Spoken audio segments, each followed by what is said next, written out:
Start பண்ணுவோம். அஸ்ஸலாமு அலைக்கும், குட் ஈவினிங். ஜாயின் பண்றவங்க ஜாயின் பண்ணட்டும். ஓகே, அப்ப நேத்து நாம ஒரு எம்சிக்யூஸ் வந்து 2021ல இருந்து பார்த்துட்டு இருக்கோம். அதுல வந்து செய்யாத எம்சிக்யூஸ், அதாவது யூனிட் வைஸா செய்யாத எம்சிக்யூஸ் தான் இப்ப நாம பார்த்துட்டு போறது. என்ன ரிப்பீட் பண்ண தேவையில்ல செஞ்ச எம்சிக்யூஸ். அப்ப செய்யாத நிறைய எம்சிக்யூஸ் இருக்கு என்ன ஒவ்வொரு இயர்லயும். இப்ப அந்த விஷயங்களை பார்த்துட்டு போவோம். அப்படி வரக்கொள்ள நார்மலா செஞ்ச எம்சிக்யூஸ் வந்தாலும் ஒரு என்ன மெமரைஸ் பண்ணிட்டு போவோம், பிரச்சனை இல்லை. ஓகே, ஃபிஃப்த் கொஸ்டினை பாருங்க. உங்களுக்கு 4, 3 எல்லாம் செய்யலைன்னா அது வந்து பாமகாலஜில வார இன்சுலின்ஸை பத்தினது. அப்ப நீங்க செஞ்சிருப்பீர் இன்சுலின்ல, அதுல நான் அதை செய்யல. ஓகே, இப்ப ஃபிஃப்த் கொஸ்டின் உண்டு, வெரி ஈஸி. அதோட நார்மலா இதுக்கு தியரி தேவையில்லை. தியரிண்டா தியரி தெரிஞ்சுதான் இந்த கொஸ்டின் செய்யணும் இல்ல. இப்ப பார்மசி ஒன்றுல நீங்க ஒர்க் பண்ணக்குள்ள அதோட மேனேஜ்மெண்ட் பத்தின ஒரு கொஸ்டின் உண்டு. எப்படியும் பார்மசி மேனேஜ்மெண்ட்ல ஒரு கொஸ்டின் ஒன்று வரும். அது ஈஸியா செய்யக்கூடிய மாதிரி இருக்கும். இப்ப நான் உனக்கு ஒரு டைம் ஒன்று தரேன், ஒரு 1 or 2 minutes, அதுக்குள்ள ட்ரை பண்ணுங்க. ஏண்டா இது நார்மலா திங்க் பண்ணி யோசிச்சு செஞ்சு ஒரு ஆன்சர் எடுக்கக்கூடிய ஒரு கொஸ்டின். அதை நான் டிஸ்கஸ் பண்றதுக்கு முதல் நீங்க ட்ரை பண்ணிதுக்கு உங்களோட ஆன்சர் எப்படி இருக்குங்கிறத கட்டாயம் நீங்க அது செல்ஃப் எலிவேட் வந்து பண்ணணும். அதால ஒரு டைம் ஒன்று தாரேன், வெரி ஈஸி. வடிவா யோசிச்சு ஒரு 2 minute டைம் எடுங்க, உங்களோட ஆன்சர் எல்லாத்தையும் அனுப்புங்க. அதுக்கு பிறகு நாம டிஸ்கஸ் பண்ணுவோம். Fifth question.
ஓகே,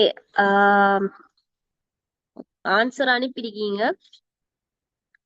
உங்களோட ஆன்சர் எப்படின்னு பாத்துக்கோங்க. ஆனா எனக்கு ஒரு ஆன்சரை பார்க்கல ஒரு சாட்டிஸ்பேக்ஷனா இருக்கு. இந்த ஈஸி கொஸ்டின்ஸ் வந்து நீங்க ரீட் பண்ணி இந்த டைமுக்குள்ள செய்றீங்கன்னு சொன்னா you are in correct way. எனக்கு கரெக்ட் ட்ரெக்ல இருக்கேன்னு விளங்குது. இதே மெயின்டைன் பண்ணுங்க. இந்த உங்களுக்கு இந்த ஃபர்ஸ்ட் 20 கொஸ்டின்ஸ் வந்து எம்சிக்யூ உள்ள வார ஃபர்ஸ்ட் 1 to 20 கொஸ்டின்ஸ் வந்து எல்லா சப்ஜெக்டும் வந்து மிக்ஸ்ட் ஆகி வாரது. 21 to 50 வந்து 50 இல்ல 45 வரைக்கும் 42 44 அப்படி வந்து பார்மகாலஜில வரும். 45 to 50 வரைக்கும் anatomy physiologyல வரும். ஃபர்ஸ்ட் 1 to 20 வந்து எல்லாம் மிக்ஸ்ட் ஆயிவார். இப்ப உங்களுக்கு ஒரு இயர் செஞ்சுட்டு போகல அந்த பேட்டர்ன் வந்து பிடிபடும். இதுல மேனேஜ்மெண்ட் வரும், சரியா, சியூட்டிக்ஸ் வரும். சிடிக்ஸ் தான் கொஞ்சம் கூடியா வரும். 5 to 6 கொஸ்டின் வரைக்கும், 10 வரைக்கும் வரும் சியூட்டிக்ஸ். கொக்னசி வரும், நேத்து நாம செஞ்சோம் கொக்னசி. கெமிஸ்ட்ரி வரும், லோ அண்ட் எத்திக்ஸ் வரும். எல்லாம் மிக்ஸ்ட் ஆயிவாரு. ஆனா இந்த கொலஜி anatomy physiologyயோட ஒப்பிடக்க வந்து இந்த ஃபர்ஸ்ட் 20 கொஸ்டின்ஸ் உங்களுக்கு மார்க்ஸ் ஸ்கோர் பண்றதுக்குரிய வெரி ஈஸி. இந்த கொஸ்டினை பார்த்தாலே தெரியும். நேத்து ஒரு கொஸ்டின் செஞ்சோம் கால்குலேஷன். அப்படி கொஸ்டின்ஸ் வரக்குள்ள மிச்சம் வந்து அந்த மார்க்ஸ் ஸ்கோர் பண்ணிக்கலும். இப்ப இந்த கொஸ்டின்லயும் ஓல் ட்ரூங்கிறது தான் ஆன்சர். அப்ப அதுல நீங்க 5 மார்க்ஸ் எடுத்துக்கலும். பாஸ் பண்றதுக்கு சில கொஸ்டின்ஸ் நாம செலக்டிவா செய்யலாம். என்ன ஈஸியா பாஸ் பண்றதுக்கு ஈஸி கொஸ்டின் செஞ்சு அப்படி அந்த டெக்னிக்கை வந்து இந்த கொஸ்டின் இப்படிப்பட்ட கொஸ்டின்ல அப்ளை பண்ணலாம். சரியா? இப்ப கஷ்டமான கொஸ்டின் கஷ்டமா படிச்சு அதுல மார்க்ஸ் ஸ்கோர் பண்றதை விட ஈஸி கொஞ்சம் ஈஸி இத படிச்சு ஈஸியா மார்க்ஸ் ஸ்கோர் பண்ணி போறது ஒரு என்ன நல்ல ஒரு டெக்னிக், என்ன ஸ்மார்ட்டான ஒரு திங்கிங். ஓகே, பாப்போம். நாம செஞ்சவங்க உங்களோட ஆன்சரை செக் பண்ணிக்கோங்க. என்ன question? the factors that may lead to inaccurate stock records of pharmaceutical preparations in the community pharmacy include. இப்ப உங்களுக்கு community pharmacy என்று மட்டும் இல்ல, எந்த ஒரு பார்மசி எடுத்தாலுமே ஒரு ஸ்டாக் ரெக்கார்ட்ஸ் ஒன்று கட்டாயம் நீங்க மெயின்டைன் பண்ணணும். சரியா? அப்ப அந்த ஸ்டாக் ரெக்கார்ட்ஸ் வந்து எப்படி இப்ப எங்கட பார்மசியில நார்மலா ஹாஸ்பிட்டல் பார்மசியில நடக்கிற விஷயத்த சொல்றது. அப்ப மேனேஜ்மெண்ட்ல இந்த விஷயங்கள் கேட்பாங்க. அதுக்காக விளங்கி வச்சுக்கோங்க என்ன நடக்குது அப்படின்னு சொல்லி. இப்ப நாங்க என்ன செய்வோம்னா எங்களுக்கு ஒரு ஓட புக் ஒன்று இருக்கு. சரியா? ஓட புக் ஒன்று இதே எல்லா பார்மசிலயுமே இருக்கும். கம்யூனிட்டி ஹாஸ்பிட்டல் பார்மசி எல்லாருலயும் இருக்கும். அப்ப அந்த ஓட புக்ல வந்து இப்ப ஒவ்வொருத்தருக்கும் ஒவ்வொரு டைம் ஒன்று தேவைப்படும். என்ன இப்ப கவர்மெண்ட் பார்மசிஸ்ல வந்து வீக்லி வந்து ஓட பண்ணுவோம் நாங்க. வீக்லி, சரியா? வீக்லி வந்து ஓட பண்ணுவோம். அப்படி வீக்லி தேவையில்லைன்னு சொன்னா 2 வீக்ஸோ இல்லாட்டி 3 வீக்ஸ் இல்லாட்டி 1 மந்த் வைஸாலும் ஓர்டர் பண்ணலாம். ஆனா மோஸ்ட்லி வந்து வீக்லி தான் ஓர்டர் பண்ணுவோம். அப்ப ஒரு வீக்குக்கு தேவையான ட்ரக்ஸ் இப்ப எக்ஸாம்பிள் வந்து இப்ப ஒரு சல்பியூட்டமால் சிரப் வந்து தேவைன்னு சொன்னா சல்பியூட்டமால் சிரப் ஒரு 100, பிசிஎம் டேப்லெட் வந்து ஒரு 10,000 வீக்லிக்கு. அப்படி ஒவ்வொரு மெட்ஃபோமின் ஒரு 50,000 அப்படி வீக்லிக்கு தேவையான நார்மலா சொல்லலாம். அதான் ஓட பண்ணுவோம். ஓட பண்ணினா என்ன செய்வோம்? இப்ப ட்ரக்ஸ் எங்க இருந்து எடுக்கிற? எம்எஸ்டில இருந்து. என்ன மெயினா கவர்மெண்ட்டுக்கு வந்து எம்எஸ்டில இருந்து எடுப்போம். ஆனா பிரைவேட்டுக்கு வந்து இல்ல பிரைவேட் கம்பெனிஸுக்கு நீங்க ஓட கொடுப்பீங்க. நீங்க கம்யூனிட்டி பார்மசில இருந்து இல்லைண்டா பிரைவேட் கம்பெனிஸுக்கு வந்து இந்த ஆர்டரை கொடுப்பீங்க. சரியா? அப்ப அவங்க என்ன செய்வாங்க? ஆர்டரை ரிசீவ் பண்ணிட்டு உங்களுக்கு ட்ரக்ஸை இஷ்யூ பண்ணுவாங்க. அப்ப இஷ்யூ பண்ண கூட அவங்களுக்கு ஒரு இஷ்யூ நோட் ஒன்று தருவாங்க. இஷ்யூ நோட்ல என்ன இருக்கும்? நீங்க ஆர்டர் பண்ணின அமௌண்ட் தான் இஷ்யூ நோட்ல இருக்கணும்னு அவசியம் இல்லை. அவங்க இஷ்யூ பண்ற அளவுக்கு அவங்க இஷ்யூ நோட் எடுப்பாங்க. இப்ப நீங்க சால்பியூட்டமால் சிரப் 100 ஆர்டர் பண்றீங்க, அவங்க 50 தான் இஷ்யூ பண்ணினா 50 தானே இருக்கும் இஷ்யூ நோட்ல சால்பியூட்டமால் சிரப். இப்ப பிசிஎம் ஓட பண்றேன் 10,000 அவங்களுக்கு தர 7 மண்டா தான் 10,000 போடுவாங்க, இல்லாட்டி அவங்க தார அமௌண்ட்டா போடுவாங்க. அப்ப இஷ்யூ நோட்ல அவங்க தார அமௌண்ட் ஒன்று இருக்கும். சரியா? அதுக்கு பிறகு நீங்க இஷ்யூ நோட் எடுத்துட்டு நீங்க என்ன செய்யணும், இன்னொரு புக் வந்து மெயின்டைன் பண்ணணும். இப்ப பார்மசி என்றாலும் நிறைய புக்ஸ் வந்து மெயின்டைன் பண்ணணும். டிஸ்பென்சிங் ஸ்பாட் ஒன்லி மட்டும் இல்ல, என்ன இந்த ஸ்டாக் மெயின்டைன் பண்ணி அந்த ரெக்கார்ட் புக்ஸ் வந்து நீங்க மெயின்டைன் பண்ற ஒரு மெயின் பார்ட் உண்டு பார்மசிஸ்ட். அப்ப அதுக்கு பிறகு நீங்க பேலன்சிங் பண்றது, பேலன்சிங் புக் ஒன்று இருக்கு. சரியா? அந்த பேலன்சிங் புக்ல வந்து இப்ப எப்படி பேலன்ஸ் பண்ண போறேன், இப்ப ரிசீவிங் அமௌண்ட் என்ன ரிசீவ் பண்ணின அமௌண்ட், இப்ப எக்ஸாம்பிளுக்கு சால்பியூட்டமோல் சிரப் வந்து 100, சால்பியூட்டமோல் சிரப் 100 எத்தனை டேட்டா போட்டு ரிசீவ் பண்றேன். இப்ப எக்ஸாம்பிள் 20 இன்னைக்கு 5/26 100 ரிசீவ் பண்ணிக்கு. இது வந்து உங்களுக்கு இந்தியால போன அமௌண்ட், என்ன ரிசீவிங் அமௌண்ட். இந்தியால டிஸ்பென்சிங் அமௌண்ட் எத்தனை, இப்ப சால்பியூட்டமோல் சிரப் இப்ப எப்ப இது செய்யப்படும் வீக்லியன்ஸ்னா இப்ப ஒரு 28/5 இன்றைக்கு வந்து 28/5 இத வந்து என்ன செய்ய போறேன், பேலன்ஸ் பண்ண போறேன். அப்போ 100 எடுத்திருக்கீங்க இந்த டேட்ல 80 போயிருக்கி. அப்ப எவ்வளவு பேலன்ஸ் ஆயிருக்கி உங்களுக்கு தெரியும், 20. அப்படி ஒவ்வொரு ட்ரக்குக்கும் நீங்க இந்த பேலன்சிங் புக்கை வீக்லியோ இல்லாட்டி மந்த்லியோ இல்லாட்டி 2 வீக்ஸுக்கு ஒருக்காக என்ன செய்யணும், பேலன்ஸ் பண்ணணும். அதான் ரெக்கார்ட் ஸ்டாக் ரெக்கார்ட் வந்து பேலன்ஸ் பண்றது. ஓகே, இதான் இந்த கொஸ்டின் மெயின் விஷயம். என்ன கேட்டிருக்காங்கண்டா, இந்த ஸ்டாக் ரெக்கார்ட் வந்து ஏதாவது இன்எக்யூரேட்டா பிழையாக இருக்கிறதுக்குரிய ஃபேக்டர்ஸ் காரணிகள் என்னவா இருக்கலாம் என்கிறத கேட்டிருக்காங்க. அப்ப என்ன காரணத்தால இப்ப எக்ஸாம்பிள் வந்து இப்ப 20 இருக்கு தானே, 100 எடுத்து 80 போனா 20 இருக்கு. சம்டைம்ஸ் இப்ப 20 இல்ல 10 இருக்கு. அப்ப அந்த 10 இன்எக்யூரேட்டா இருக்கு, என்ன பொருத்தம் இல்லாம இருக்கு அந்த பேலன்ஸ். அப்ப உங்களுக்கு எடுத்ததுக்கும் போனதுக்கும் பேலன்ஸ் இருக்கிறதும் சமனா இருக்கணும், பிசிக்கல் பேலன்ஸும். அப்படி அந்த பேலன்சிங்ல எதுவும் பிரச்சனை வந்தா என்னையும் நடந்திருக்குங்கிறத நீங்க உங்களுக்கு ஊகிக்கக்கூடிய மாதிரி இருக்கும். அது என்ன காரணிகளால அப்படி நடந்திருக்கலாம் அப்படின்னு பார்க்க போனா அந்த காரணிகள் என்னன்னு பார்ப்போம். இப்ப கொஸ்டின்ல தந்திருக்கிற ஃபேக்டர். ஓகே, ஃபர்ஸ்ட் ஒன் வந்து சொல்றாங்க duplicate entries for receipts of medicines. என்ன ட்ரூவா ஃபால்ஸா? இப்ப மெடிசின்ஸ் எடுப்போம் தானே, மெடிசின்ஸ் ரிசிப்ட் வந்து ரிசிப்ட்னா ஷினோட்டங்கிறதா ரிசிப்ட். அந்த ரிசிப்டுக்கு டியூப்ளிகேட் என்ட்ரிஸ். இப்ப எக்ஸாம்பிளுக்கு இப்ப நம்ம சால்பியூட்டமோல் சிரப் 100 எடுத்தோம்டா டியூப்ளிகேட்டா ஒரு ரிசிப்ட் ஒன்று வந்துச்சுண்டா ஒரு 50க்கு வந்திருக்கேன் வைப்போம். 50 எடுத்துட்டோம், இதுல 50 ஒன்று போட்டு இது டியூப்ளிகேட்டா வந்த ஒரு அமௌண்ட். அப்ப நம்மட பேலன்சிங்கும் நம்மட ரிசீவிங் அமௌண்ட் அடுத்தது டிஸ்பென்ஸ் ஆகின அமௌண்ட் அடுத்தது பேலன்ஸ் எல்லாம் பிழைக்க போகுது. அப்ப இந்த டியூப்ளிகேட் என்ட்ரிஸ் ஒரு ஃபேக்டர்ஸா இங்க வந்து அமைது. சரியா?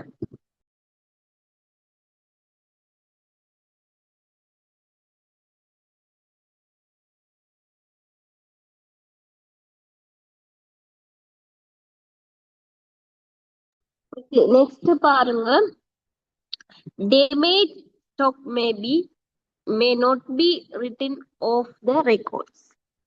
என்னவா டேமேஜ் ஆகின ஸ்டாக் இருக்குன்னு. இப்ப நாம 100 சால்பியூட்டமோல் சிரப் எடுத்தோம்டா அதுல ஒரு 2 டேமேஜ் ஆயிருக்கும், என்ன அப்ப அந்த டேமேஜ் ஆகினது நாம இதுல காட்டாம விட்டா, இப்ப டேமேஜ் ஆகினது 2 சொல்லி மைனஸ் பண்ணாம விட்டா இந்த பேலன்சிங் வந்து பிழைக்கும், என்ன இன்எக்யூரேட் ரெக்கார்ட்ஸ் வந்து வரும்.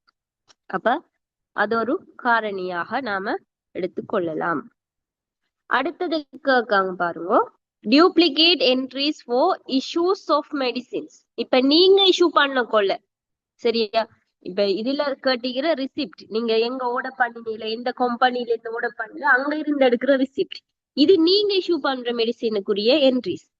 இப்ப நீங்க என்ட்ரி எடுப்பீங்க தானே, இப்ப இன்றைய நாள்ல போட்டு இப்ப பார்மசில இப்படி ஒரு என்ட்ரி இருக்கும். இப்ப இன்றைய நாளுக்கு நீங்க பிசிஎம் சிரப் இல்லாட்டி பிசிஎம் டேப்லெட் வந்து 100 கொடுத்திருக்கீங்க. இல்லாட்டி 1000 கொடுத்தீங்கன்னு நீங்க என்ட்ரி எடுப்பீங்க ஒவ்வொன்றுக்கும். அப்ப அந்த என்ட்ரியில வந்து டியூப்ளிகேட்டா என்ட்ரிஸ் எடுப்பாட்டிருக்கும் என்ன, பிழையான டியூப்ளிகேட் என்ட்ரிஸ் வந்து எடுப்பாட்டிருக்கும். அதால இந்த அமௌண்ட் வந்து ஒரு 1000 குடிபாட்டிருந்தா 1200 சொல்லி ஒரு பிழையான அமௌண்ட் ஒன்று வரலாம். அப்படி வந்தா இவடத்து இந்த டிஸ்பென்சிங் அமௌண்ட் வந்து மாறப்போகுது. அதால அந்த இன்எக்யூரேட்டான ஒரு விஷயம் வரப்போகுது. அப்ப அதுவும் ஒரு காரணியா அமையலாம். அடுத்தது தெஃப்ட் என்ன, களவு போறது. இப்ப நீங்க 100 எடுத்தீங்களா, அதுல யாரோ உங்களோட பார்மசில ஒர்க் பண்ற ஒரு ஸ்டாஃப் வந்து ஒரு 5 களவு எடுத்துட்டு போயிட்டாருண்டா உங்களுக்கு எல்லாம் விலைக்கு போகுது என்ன. அப்ப அது ஒரு முக்கியமான காரணி. அப்ப பார்மசில கட்டாயம் ஒரு சிசிடிவி கேமரா வச்சுக்கோங்க. எல்லாம் வந்து விலை உயர்ந்த ட்ரக்ஸ்ங்கிறதால எப்பவுமே எந்த ஒரு பார்மசிலையும், இப்ப நாங்க ஒர்க் பண்ண பார்மசியா இருக்கேன் கவர்மெண்ட்ல, எந்த பார்மசிலையும் சிசிடிவி கேமரா வந்து இருக்கும் இந்த விஷயத்துக்காக. அடுத்தது மினிமல் சூப்பர்விஷன் ஆஃப் ஸ்டாக்ஸ். நீங்க ஸ்டாக் வந்து செக் பண்ணாட்டி, இப்ப நீங்க கட்டாயம் ஒரு 1 வீக்கு ஒருக்காவோ இல்லாட்டி 2 வீக்ஸுக்கு ஒருக்காவோ என்ன செய்யணும், உங்களோட பார்மசியில ஸ்டாக் செக் பண்ணணும். இப்ப நீங்க வந்து உங்களுக்கு இன்றைக்கு கம்பெனில இருந்து சாமான் வருது, ட்ரக்ஸ் வருதுண்டா, அன்றைக்கு நீங்க அவடத்தை நின்று அந்த ரிசிப்ட் அதாவது இஷ்யூ நோட்டை வச்சு செக் பண்ணணும். அது ஒரு மெயின் பார்ட் பார்மசிஸ்ட். இப்ப இதுல 100 இருக்கா, இஷ்யூ நோட்ல 100 இருக்கும். ஆனா அவன் அனுப்ப போல ஒரு 98 அனுப்புவாங்க, 2 காணாம இருக்கும். அப்ப அவடத்தை நீங்க செக் பண்ணி எடுக்கணும் என்ன. அப்ப அந்த 2 மிஸ் ஆயிட்டு அவடத்தையே இன்ஃபார்ம் பண்ணணும். அப்படி அதை செக் பண்ணி எடுக்கிறது. அதுக்கு பிறகு அதை எவ்வளத்தை நீங்க கொண்டு போய் ஸ்டோர் பண்ணணுமா, ஸ்டோரேஜ் கண்டிஷனுக்கு ஏத்த மாதிரி ஸ்டோர் பண்றது. அதுக்கு பிறகு என்ன, சரியான என்ட்ரிஸ் எடுக்கிற டெய்லி. அப்படி எடுத்துட்டு ஒரு 1 வீக்கு பிறகு நீங்க ஒரு 100 சல்பியூட்டமோல் சிரப் எடுத்தீங்கன்னா ஒரு 1 வீக்கு பிறகு போய் உங்களோட ஸ்டாக்கை நீங்க செக் பண்ணணும், எத்தனை இருக்கு பேலன்ஸ் என்று சொல்லி, பிசிக்கல் பேலன்ஸ். அப்ப அதுல ஒரு 20 இருந்தா உங்களுக்கு அவடத்தை விலகும் 80 போயிருக்கு. அப்ப 80க்குரிய என்ட்ரிஸ் உங்களுக்கு கட்டாயம் வேணுங்கிற விஷயம் அவடத்தை கிளியர் ஆகும். அப்ப அந்த விஷயங்கள் அதாவது என்ன, ஸ்டாக் வந்து செக் பண்ணணும். சில பார்மசிஸ்ட் மாதிரி இருக்காங்க கவர்மெண்ட் பார்மசிஸ்ட்லயும், அவங்க ஸ்டாக்கும் அவங்களும் பக்கத்தாலையும் போறல, அவங்க ஆர்டர் பண்ணி எடுக்கிறதோ என்ன ஸ்டாஃப் ஆர்டர் பண்ணி எடுப்பாங்க, ஸ்டாஃப் கொண்டு போய் அடுக்குவாங்க, அவங்க டிஸ்பென்ஸ் பண்றதோட மட்டுமே முடிச்சிட்டு வேலையை போயிட்டுருவாங்க. ஒரு 1 இயர் 2 இயருக்கெல்லாம் போய் வந்து செக் பண்ண போல ஆயிரக்கணக்குல லட்சக்கணக்குல ட்ரக்ஸ் வந்து மிஸ் ஆகுற சந்தர்ப்பமும் இருக்கு. அப்படி எல்லாம் இருக்காம அதெல்லாம் பிழையான ஒரு நடைமுறை. அப்படி நீங்க இருக்காம என்னடா நீங்க வந்து அது கவர்மெண்ட் சொத்துங்கிறதால அவங்க கணக்கு இல்லாம இருக்காங்க போல. ஆனா உங்களோட வந்து இப்ப நீங்களோட பார்மசி என்ன சொன்னா உங்களோட காசி, அப்ப உங்களோட காசு எங்க போல 100 ரூபான்னு சொன்னாலும் கொடும் முக்கியமான விஷயம். அதனால இந்த விஷயங்களை கட்டாயம் நீங்க நடைமுறைப்படுத்தணும். ஒன்லி டிஸ்பென்சிங்ங்கிற விஷயத்தோட மட்டும் நிக்காம இந்த விஷயங்கள்ல வந்து ஒரு மேனேஜ்மெண்ட் என்ன, அது நீங்க பெருசா யோசிக்க தேவையில்ல. பார்மசியில போய் நீங்க ஒர்க் பண்ணினாலே ஒரு 1 வீக் 2 வீக் உள்ள இந்த விஷயத்த பழகி எடுத்துருவீங்க. அப்ப அந்த ஸ்டொக்க என்ன பாக்குற செக் பண்றது வந்து குறைய போல இந்த ஸ்டாக் ரெக்கார்டிங்ஸ் வந்து என்ன இன்அக்யூரேட்டா காட்டுறதுக்கு சந்தர்ப்பமா இருக்கும். அப்ப ஆன்சர் வந்து ஆல் ட்ரூ. அப்ப இப்ப உங்களுக்கு வேணும் இது வந்து எவ்வளவு ஒரு சிம்பிளான ஒரு விஷயம் உண்டு. ஆன்சர் அனுப்பியிருக்கேன், ஆல் ட்ரூ அண்ட் ஆன்சர் அனுப்பினவங்களா ஓகே, ஒரு சாட்டிஸ்ஃபைடான நிலைமையில இருக்கேன்.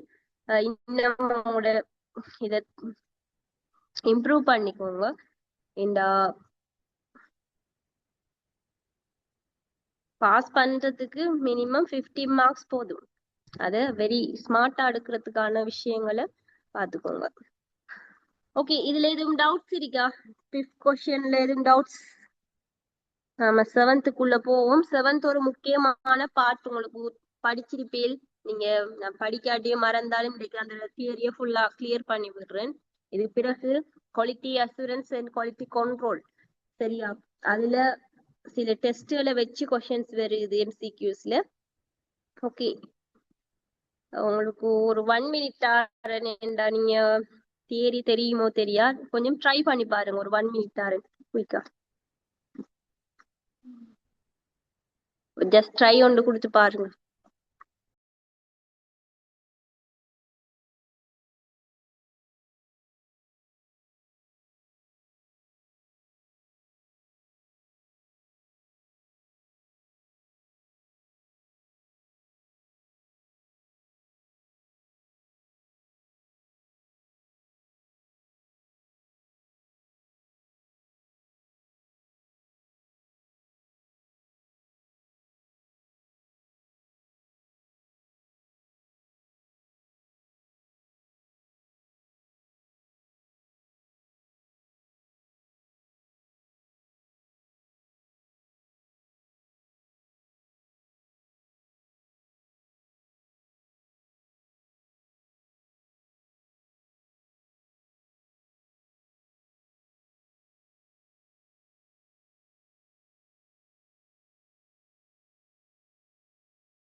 ஓகே, நம்ம டிஸ்கஷன் பண்ணுவோம்.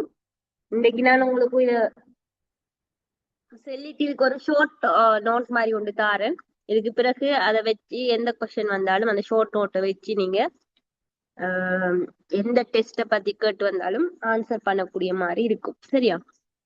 ஓகே, பாப்போம். ஃபர்ஸ்ட் ஒன் வந்து A, sterility test is perform to detect the presence of viable forms of bacteria fungi in yeast. True or ஃபால்ஸ்? இது ஜஸ்ட் ஒரு ஈஸி क्वेश्चन உண்டு. ட்ரூ ஆர் ஃபால்ஸா? A true. ட்ரூ.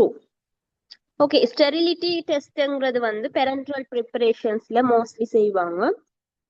சரியா?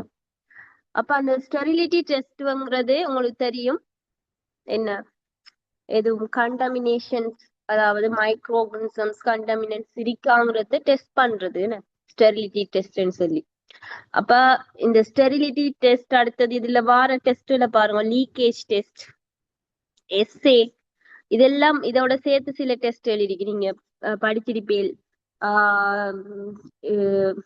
பைரஜன் டெஸ்ட்னு சொல்லி, டிசல்யூஷன் டெஸ்ட், ஃப்ரையபிலிட்டி டெஸ்ட், இதெல்லாம் டெப்லெட்ல படிச்சிருப்பேன். Disintegration test, pH test, இதெல்லாம் இந்த குவாலிட்டியை செக் பண்றதுல quality control and quality assurance சொல்லி ஒரு சப்ஜெக்ட் ஒன்று இருக்கு, முக்கியமான சப்ஜெக்ட் ஒன்று பார்மசியூட்டிக்ஸ்ல. அதுல படிக்கிற டெஸ்ட் இல்லைன்னு. சரியா? அது மறந்தா நான் உங்களுக்கு இன்னைக்கு ஒரு ஷார்ட் நோட் ஒன்று தாரேன் அதுல.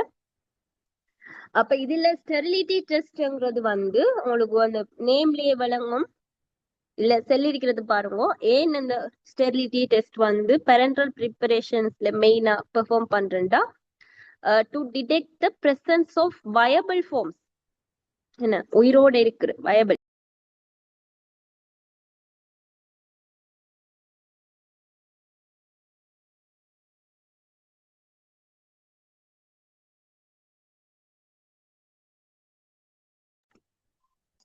viable forms of bacteria, fungi and yeast.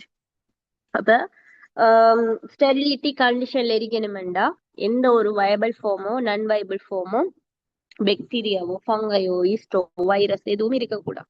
அப்ப அதை இருக்காங்கிறத செக் பண்றதுதான் ஸ்டெரிலிட்டி டெஸ்ட். அப்ப இந்த கொஸ்டின்ல உங்களுக்கு எது தெரியாட்டியும் இதுக்காச்சும் நீங்க ட்ரூ ஒன்று போட்டுட்டு ஒரு மார்க்ஸ் ஆலும் எடுக்கணும்.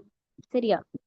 இப்ப நான் நேத்து உங்களுக்கு சொல்லி தந்தேன், இது இந்த மைனஸ் மார்க்ஸ்ங்கிறது இருக்கிறதால மிச்சம் ஸ்மார்ட்டா யோசிச்சு ஆன்சர் பண்ணணும். அது உங்களுக்கு ஒவ்வொரு கொஸ்டின் செய்யக்கொள்ளையும் நான் அதை பழக்கப்படுத்திட்டு போவேன், வரி பண்ண தேவையில்ல.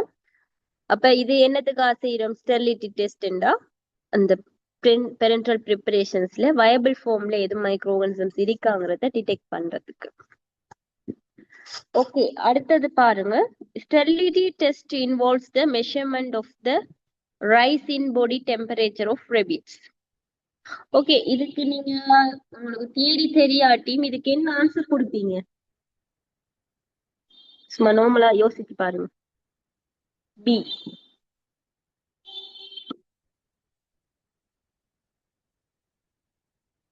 Any idea?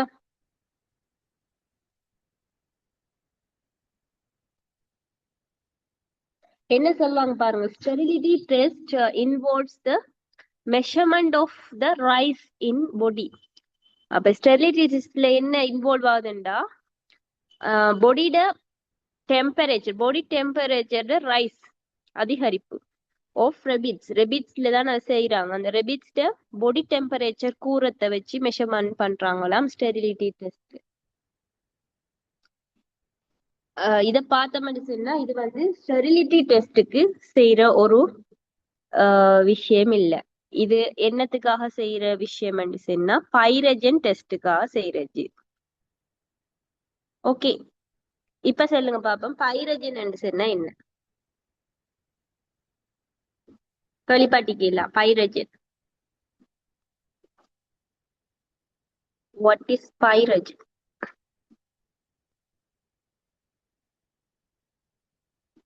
பைரஜன் சொல்றது வந்து ஃபீவர் கோசிங்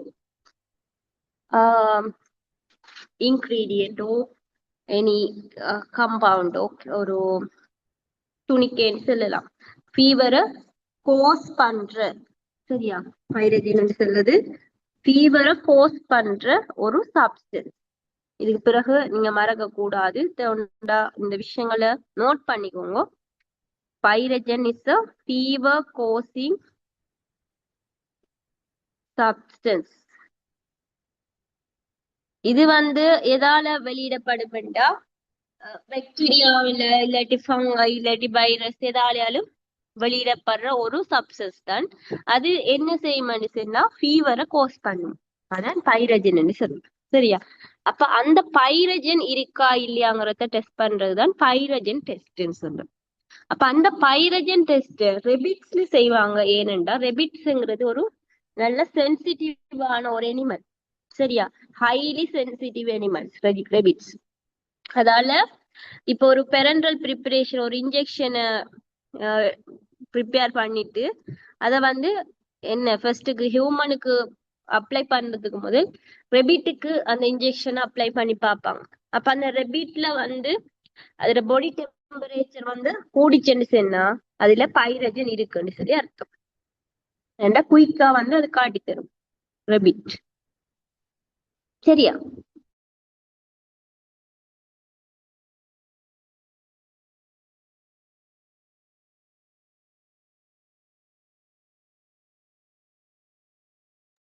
அப்ப இந்த கொஸ்டினுக்கு ஆன்சர் வந்து false என்று வரும்.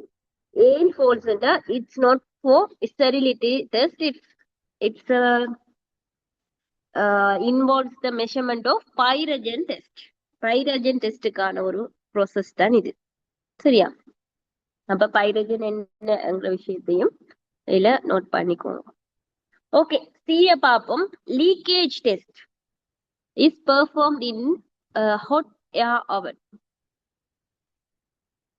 லீக்கேஜ் டெஸ்ட்ங்கிறது வந்து இப்ப பெரண்டல் ப்ரிப்பரேஷன்ஸ் மெயினா வந்து ஒரு எம்பியூல்ஸ்ல இருக்கும், இல்லாட்டி வயல்ஸ்ல இருக்கும், வயல்ஸ்.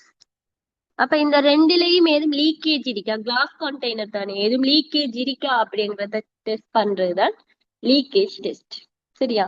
பேக்கேஜ்ல எதுவும் இன்டெகிரிட்டி, அதாவது உடைவுகள் இருக்கா, லீக்கேஜ் இருக்காங்கிறத பாக்குறது. அது பாக்குறது வந்து எங்க பாப்பாங்கன்னு பார்த்தா ஹாட் ஏர் அவன்ல வந்து பாக்காங்கன்னு சொல்லி சொன்னாங்க. இது வந்து பிழையான ஒரு விஷயம். லீக்கேஜ் டெஸ்ட் வந்து எங்க பெர்ஃபார்ம் பண்றேன்னு கேட்டா ஒன்று வந்து வெக்யூம் சாம்பர், சரியா? எழுதிக்கோங்க. Leakage test is performed in vacuum sambar.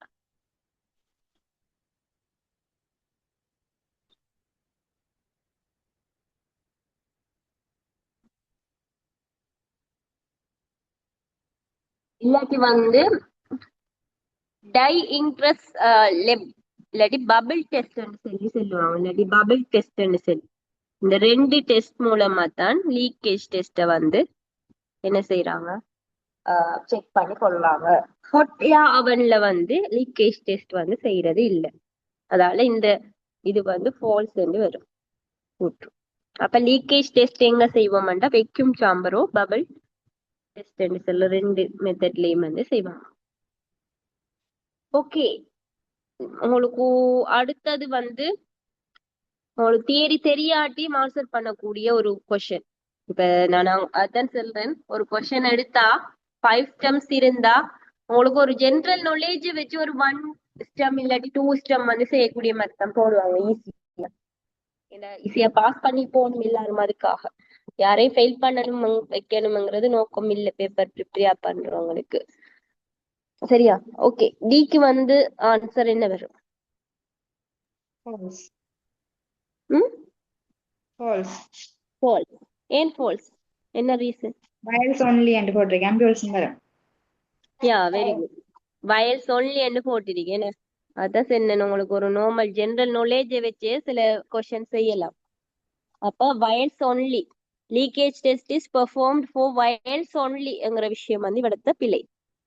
வயல்ஸ்ல மட்டுமா செய்வாங்க? இல்ல, ஆல்சோ இன் ஆம்பியூல்ஸ். ஈஸியா மார்க்ஸ் ஸ்கோர் பண்ணக்கூடிய ஒரு ஸ்டெம். ஓகே, அடுத்ததும் ஒரு ஈஸியா மார்க்ஸ் பண்ணக்கூடிய ஒரு இதுதான். சும்மா ட்ரை பண்ணி பாருங்க. essay is performed to determine the content of medicament present in the parenteral preparation. True கொடுப்பீங்களா ஃபால்ஸ் கொடுப்பீங்க?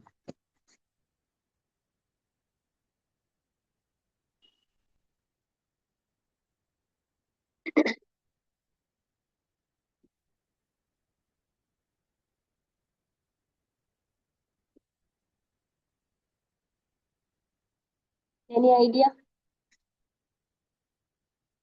essay என்று சொல்றது வந்து இப்போ ஒரு டோசேஜ் ஃபார்ம் எடுத்தா, ட்ரக் எடுத்தா அதுல எவ்வளவு மெடிக்கமெண்ட், அதாவது ஏபிஐன்னு சொல்லுவோம் தானே, ஆக்டிவ் பார்மசியூட்டிக்கல் இன்கிரீடியன்ட் சொல்லி, அந்த ஆக்டிவ் பார்மசியூட்டிக்கல் இன்கிரீடியன்ட் எவ்வளவு இருக்குங்கிறத அறியறது தான் இந்த எஸ்ஏ என்று சொல்லுவோம். இது மோஸ்ட்லி வந்து கெமிஸ்ட்ரியிலையும் வந்து செய்வோம். அதே மாதிரி அந்த இதைத்தான் இங்க மெடிசின்ஸ்லயும் அப்ளை பண்றாங்க. இப்ப இப்ப ஒரு 100 மில்லி லிட்டர் ட்ரக் எடுத்தோம்னா அதுல ஏபிஐ வந்து எவ்வளவு இருக்கு, இப்ப 95 இருக்கா இல்லாட்டி 90 இருக்கா இல்லாட்டி 60 இருக்கா, அதை வச்சு பெர்சன்டேஜ் வந்து பாக்குறது எஸ்ஏன்னு சொல்லி. சரியா? அதுல அக்யூரேட் ரேஞ்ச் ஒன்று இருக்கு, 95 to 105 வரைக்கும் இருந்தா அந்த ட்ரக் வந்து குவாலிட்டியில ஓகேயான ட்ரக் வந்து எடுப்பாங்க. அந்த எஸ்ஏட ஆன்சர் லாஸ்ட் ஃபைனல் டிசிஷன் வந்து. சரியா? அப்ப எஸ்ஏ வந்து ஏன் செய்யறேன்னு சொன்னா அந்த ஆக்சுவல் ட்ரக் அமௌண்ட்டை வந்து டிட்டர்மைன் பண்றதுதான் இந்த எஸ்ஏட ஒரு நோக்கம். சரியா? ஏபிஐ ட்ரக் அமௌண்ட் எவ்வளவு இருக்கு, 100க்கு எவ்வளவு இருக்குங்கிற விஷயத்த பாக்கணும். இப்ப 100 மில்லி லிட்டர் தான் எடுக்கணும் இல்ல, ஒரு ட்ரக் வந்து 500 மில்லி லிட்டர் இருந்தாலும் 100 மில்லி லிட்டர்ல எவ்வளவு இருக்கு, 100க்கு எவ்வளவு இருக்கு என்கிறத பார்த்து அதுல பெர்சன்டேஜ் அறிஞ்சு கொள்ற ஒரு டெஸ்ட் தான் வந்து எஸ்ஏ டெஸ்ட்னு சொல்லு. அப்ப அந்த விஷயத்தை தான் இதுல சொல்லியிருக்காங்க. essay test is to determine content of the medicament present in the parenteral preparation. அது வந்து ட்ரூ வந்து வரும். ஓகே, அப்ப இதுல வந்திருக்கிற டெஸ்ட்களை வச்சு உங்களுக்கு ஒரு சின்ன டேபிள் மாதிரி ஒன்று ஒரு ஷோர்ட்டா ஒரு ஷோர்ட் நோட் மாதிரி தாரன், தேவைண்டா நோட் பண்ணி வச்சுக்கோங்க. உங்களுக்கு திருப்பி இதே விஷயங்கள் கேட்கக்குள்ள அது உங்களுக்கு யூஸ்ஃபுல்லா இருக்கும். நீங்க தேடி படிக்காட்டியும் இந்த விஷயங்களை வச்சு நீங்க பேப்பர் செஞ்சு போகலாம். ஒயிட் போர்ட் வந்து ஒர்க் ஆகல எனக்கு, ட்ரை பண்ணி பார்க்க.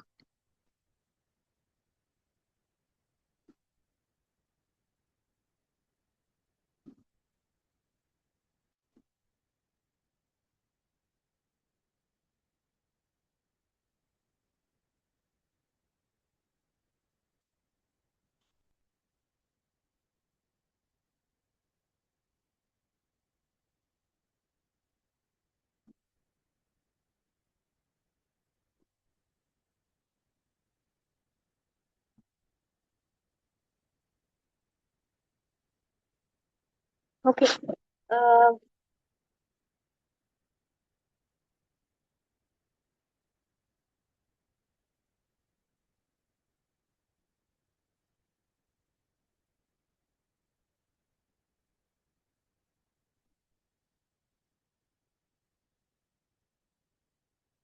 ஒயிட் போர்ட் வந்து ஒர்க் ஆகுது இல்லை, இவ்வளோ எழுதிக்கொண்டு அழிக்கோங்க.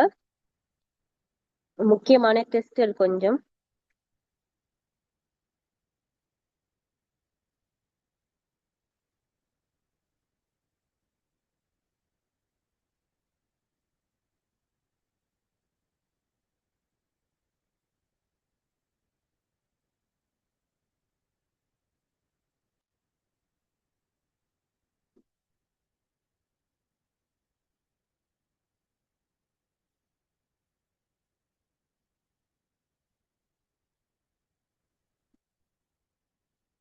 ஸ்டெரிலி டெஸ்ட் வந்து ஏன் செய்யறோம்னா மைக்ரோப் டெஸ்ட்னு சொல்லுவோம். ஸ்டெரிலிட்டி டெஸ்ட் அது வந்து செய்யற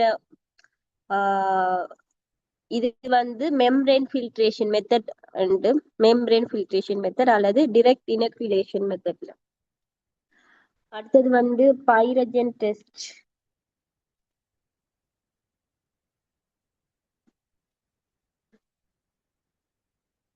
ஃபீவர் கோசிங் இது அது வந்து ஒன்று ரெபிட்ஸ்ல செய்யறது, இல்லாட்டி லால் டெஸ்ட் சொல்லி சொல்லுவோம், அதுல செய்வோம் லால் டெஸ்ட். அடுத்தது வந்து லீக்கேஜ் டெஸ்ட்.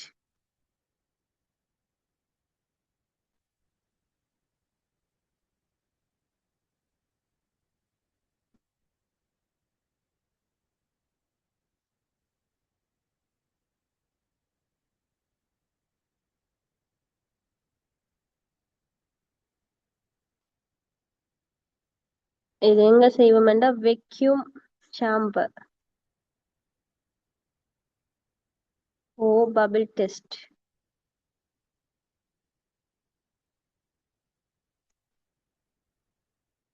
அடுத்தது எஸ்ஏ.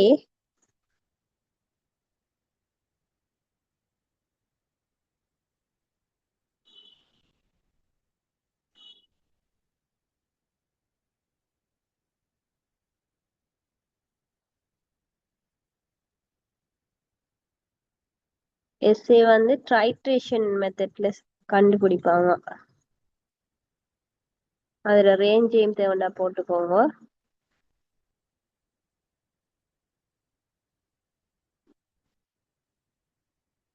அடுத்தது டெப்லெட்ல செய்யற டெஸ்ட் ஒன்று டிசல்யூஷன் டெஸ்ட். டிசல்யூட் பண்ற டெப்லெட் வந்து ரிலீஸ் ஆகுறது, ட்ரக் ரிலீஸ் பண்றத அறிஞ்சு கொள்றதுக்கு. அடுத்தது பிஹெச் டெஸ்ட்.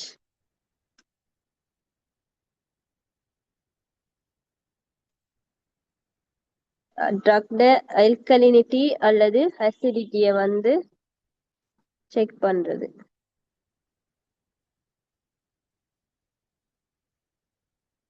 இதுக்கு பயன்படுத்துற இது வந்து பிஹெச் மீட்டர்.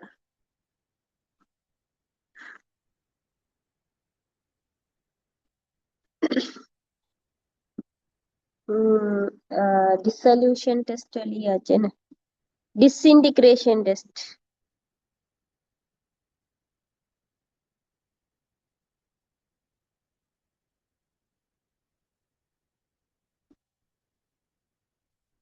இது வந்து எவ்வளவு டைம் வந்து ஒரு டெப்லெட் பிரேக் ஆகுறதுக்கு எடுக்கும்ங்கிறத பாக்குறது. Time take to tablet break.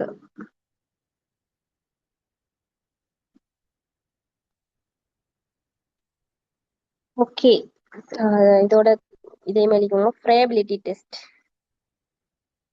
இதுவும் ட்ரக்ஸ்க்கு மோஸ்டா டெப்லெட்ல செய்வாங்க. டெப்லெட்ல ஸ்ட்ரென்த் எவ்வளவு குயிக்கா டெப்லெட் உடையுது நொறுங்குதுங்கிறத பாக்குறது, அதுல ஸ்ட்ரென்த்தை கண்டுபிடிக்கிறதுக்கு. ஓகே, இவ்வளவு வந்து உங்களுக்கு தேவையான முக்கியமான டெஸ்ட்கள். அதை நான் ஒரு கலெக்ட் பண்ணி ஒரு டேபிள் ஃபார்ம்ல தந்திருக்கேன். நோட் பண்ணி வச்சுக்கோங்க, உங்களுக்கு தேவைப்படும் மேபி. ஏன்னா ஒரு முக்கியமான பார்ட் இது வந்து quality control and quality assurance என்று சொல்லி அதுல கொஷன்ஸ் வாரத்துக்கு சான்ஸ் கூட. சரியா? ஓகே, நோட் பண்ணிட்டேன்னா நாம அடுத்த கொஷனுக்குள்ள போகலாம்.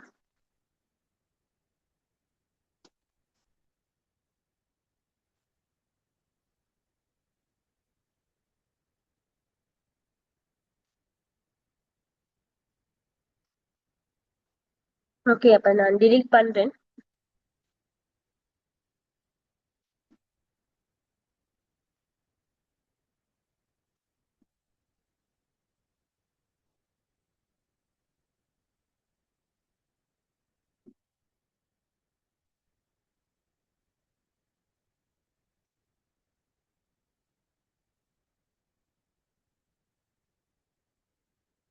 இந்த தியரி படிக்காட்டியும் இந்த இந்த டேபிள வச்சு நீங்க இந்த தியரியை இன்னைக்கு படிச்சுட்டு அவ்வளவுதான். தியரியில இருக்கிற ஒரு சமரி.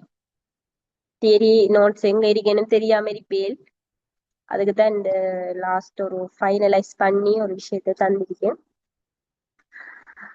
ஓகே, அப்ப நம்ம நெக்ஸ்ட் கொஸ்டினுக்குள்ள போவோம்.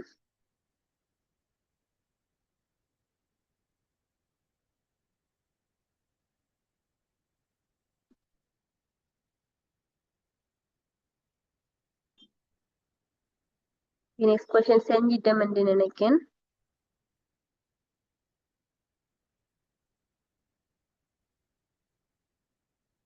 டெப்லெட்ஸ் அப்போசிட்டரிஸ் எல்லாம் செஞ்சிருக்கோம்.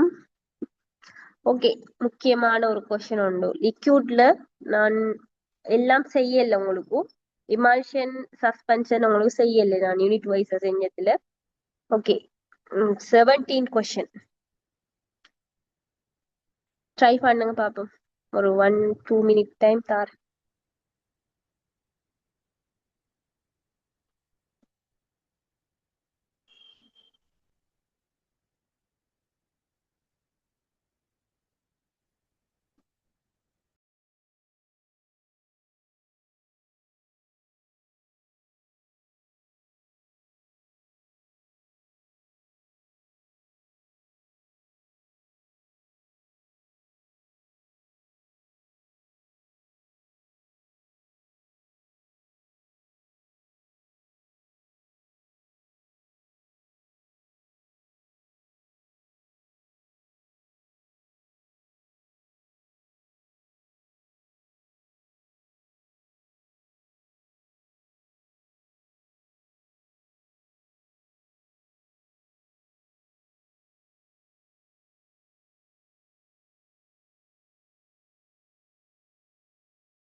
ஓகே, அப்ப நம்ம டிஸ்கஸ் பண்ணுவோம். செஞ்சவங்க பார்த்துக்கோங்க உங்களோட ஆன்சர்ஸ். இமல்ஷனை வச்சு வந்திருக்கிற ஒரு கொஸ்டின் உண்டு, சரியா? அப்ப பார்ப்போம். With reference to determination of emulsion type, சரியா? இப்ப இமல்ஷன்ல டைப் 2 இருக்கு. ஃபர்ஸ்ட்டுக்கு முதல் தெரியணும் என்னென்ன டைப்ஸ் இருக்கு. என்ன டைப்ஸ் இருக்கு? இமல்ஷன்ல 2 டைப்ஸ் இருக்கு. ஒன்று வந்து ஆயில் இன் வாட்டர் இமல்ஷன். அடுத்த டைப் வந்து வாட்டர் இன் ஆயில் இமல்ஷன். அப்ப ஆயில் இன் வாட்டர் இமல்ஷன்ல அந்த வேர்ட்லயே உங்களுக்கு வழங்கணும். ரெண்டையும் இன்றைக்கு நான் இமல்ஷனை படிப்பிச்சா இதுக்கு பிறகு இமல்ஷன் மறக்க கூடாது, சரியா? அந்த அளவுக்கு தான் நீங்க எடுக்கணும் அந்த விஷயத்த. ஃபர்ஸ்ட் பண்ண பாருங்க. இது ஒரு இமல்ஷன் எடுத்துக்கிட்டோம்டா, இதுல இருக்கிற வேர்டை வச்சு நீங்க பார்க்கணும். இதுல கண்டினியூஸ் ஃபேஸ் எது, மத்த இன்டர்னல் எக்ஸ்டர்னல் ஃபேஸ் எல்லாம் இருக்கு. 2 ஃபேஸ் இருக்கு. எக்ஸ்டர்னல் ஃபேஸ் வேற, இன்டர்னல் ஃபேஸ் வேற. இன்டர்னல் ஃபேஸ் அல்லது கண்டினியூஸ் ஃபேஸ்ங்கிறது உண்டு. எல்லாம் குழப்பல, நான் வடிவா தெளிவா சொல்லி தரேன் பாருங்க. ஒரு இமல்ஷன் எடுத்தா எப்படி இமல்ஷன் தயாரிக்கிறேன் நீங்க தியரியில படிச்சிருப்பீங்க. ஃபர்ஸ்ட்டுக்கு வந்து ஃபர்ஸ்ட்டுக்கு ஆயில போட மாட்டோம். ஃபர்ஸ்ட்டுக்கே ஆயில போடல. ஃபர்ஸ்ட்டுக்கு வந்து என்னத்தை போடுவோம்டா, இமல்சிஃபைங் ஏஜென்ட். ஓகே, நீங்க நேத்தே கிளாஸ்ல இருந்தவங்க இமல்சிஃபைங் ஏஜென்ட் 2 பேரை சொல்லு. இமல்சிஃபைங் agent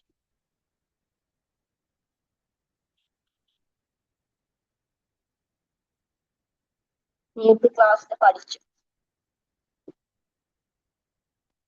Pegans, Gum Acacia. Very good. Gum acacia. இது வந்து பிரைமரி இமல்சிஃபையர். வந்து செகண்டரியா போடுவோம். ஓகே, அப்ப ஃபர்ஸ்ட்டுக்கு நம்ம கம் எக்கசியாவை போடுவோம். கொஞ்சம் போட்டுட்டு அதுக்கு பிறகு வாட்டர் ஆட் பண்ணுவோம், சரியா? வாட்டர் ஆட் பண்ணி அந்த இதை வந்து கரைப்போம். நல்லா கரைச்சிட்டு அதுக்கு பிறகுதான் ஒயில வந்து ஆட் பண்றது லாஸ்டா, தேர்ட் பார்ட்டா, சரியா? அப்ப இத கரைச்சிட்டு இருக்கக்குள்ள ஒயில இது சும்மா நார்மலா நீங்க சொல்ல மாதிரி நாம சொல்ல மாதிரி கரைக்கிறது இல்ல. அதுக்கு ஒரு மெத்தட் இருக்கு. மோட்டர்னு பெசிலன்னு சொல்லி நீங்க இந்த தியரி கிளாஸ் படிச்சிருந்தவங்களுக்கு தெரியும். நான் வீடியோ ஒன்று காட்டியிருப்பேன். கடு ஃபாஸ்டா வந்து என்ன செய்யணும், இத ரவுண்ட் ஷேப்ல என்ன சுத்தி நல்ல ஃபாஸ்டா இந்த எமல்ஷன் செய்யக்கொள்ள நிறைய பேர் பிளவுற. நான் இந்த ஃபைனல் எக்ஸாம் ப்ராக்டிக்கல் எக்ஸாம்ல இமல்ஷன் ஒன்று வந்துட்டு அதோடய எனக்கு விளங்கிட்டு, ஓகே நம்முடைய முழு சக்தியையும் எனர்ஜியையும் யூஸ் பண்ணி இதை எப்படியாலும் சக்சஸா கொண்டு வரணும். அதுக்கு முதல் செஞ்சு பார்த்து சக்சஸ் ஆயிருக்கு. ஆனா ஃபைனல்ல நான் செய்யக்குள்ள 2 தரம் வந்து பிள்ளையாச்சு. ஆனா லாஸ்டா தேர்ட் டைம் வந்து நல்ல ஃபாஸ்டா அதை பீட் பண்ணி என்ன செஞ்சு கடைசியா அந்த பால் ஃபார்ம்ல அந்த இமல்ஷன் எடுத்து அதான் அந்த இமல்ஷன் சக்சஸ். ஏன்னா நிறைய பேருக்கு பிரிஞ்சு போயிடும், சரியா? அந்த ஃபாஸ்டா இத மிக்ஸ் பண்ணாட்டி வாட்டரையும் இமல்சிஃபைங் ஏஜென்ட் ஃபாஸ்டா மிக்ஸ் பண்ணி கிரிக்க கூட ஆயில் ரெடி பண்ணணும்.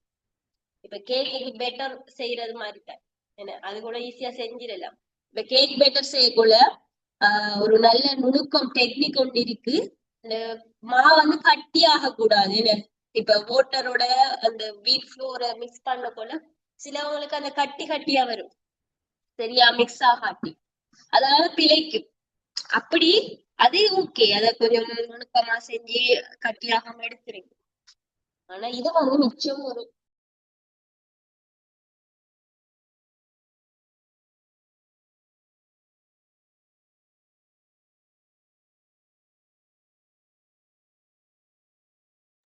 இது வந்து மிச்சம் ஒரு நுணுக்கம் கூடின ஒரு ப்ரிப்பரேஷன். அதாவது நல்ல கையால ஃபாஸ்டா பீட் பண்ணணும் மோட்டார் அண்ட் பெசில. நான் செல்ல மாதிரி இல்ல, உங்களுக்கு அந்த வீடியோல பார்த்தா உங்களுக்கு தெரியும். தேவைன்னா நீங்க யூடியூப்ல எப்படி படிச்சு பார்க்கலாம். இமல்ஷன் மேக்கிங் ப்ரோசஸ் சொல்லி அழகா வடிவா இன்ட்ரெஸ்டா இருக்கும் அதை பார்க்க.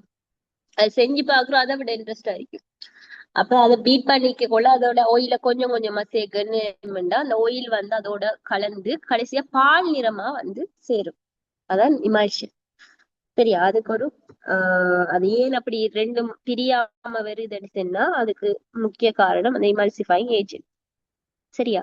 அப்ப ரெண்டு வகையான இமால்சன் வந்து இருக்கு. ஒன்று வந்து ஆயில் இன் வாட்டர், அடுத்து water in oil. Oil in water சொன்னா உங்களுக்கு தியரியில நான் படிப்பிச்சிப்பேன். ரெண்டுமே சேம் அளவுல போடுறல ஒரு இமால்ஷன்ல. ஆயில் கூட வரைக்கும் இல்லாட்டி வாட்டர் கூட வரைக்கும். இப்ப வாட்டர் கூடயா இருந்துச்சுன்னு சொன்னா இப்ப இதுல ஒரு 80% வந்து வாட்டர் வாட்டரா இருந்துச்சுண்டா இது வாட்டருக்கு நாம ப்ளூ எடுப்போம். சரியா?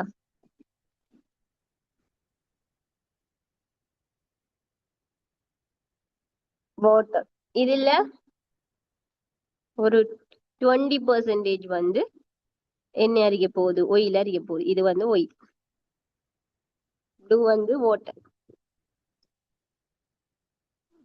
அப்ப இது வந்து water in oil, sorry oil in water emulsion.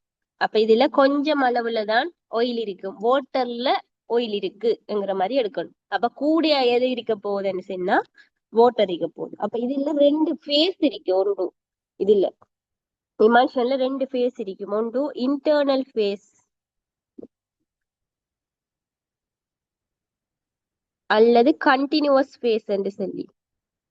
இந்தியோட உங்களுக்கு இமல்ஷன் இது வந்து மறக்க கூடாது இதுக்கு பிறகு. அப்ப இன்டர்னல் அல்லது கண்டினியூஸ் ஃபேஸ்ங்கிறது எது கூடியா இருக்கு ஒரு இமல்ஷன்ல. இப்ப இதுல இதை பொறுத்த மட்டும் வாட்டர் கூடியா இருக்குன்னா இதுல வாட்டர் தான் இன்டர்னல் ஃபேஸ். எக்ஸ்டர்னல் ஃபேஸ் வந்து இதுல ஆயில். சரியா? ஓகே, அடுத்த டைப் பார்க்க போறோம். அது வந்து second type, water in oil.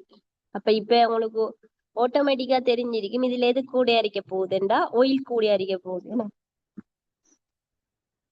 Oil 80% இருக்குன்னு சொன்னா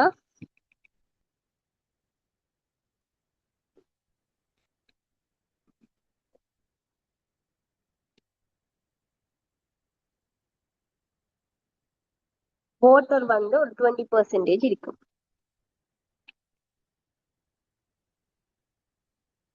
சரி, அப்ப இதுல இன்டர்னல் ஃபேஸ் என்ன இருக்கும் செகண்ட் ஒன்ல?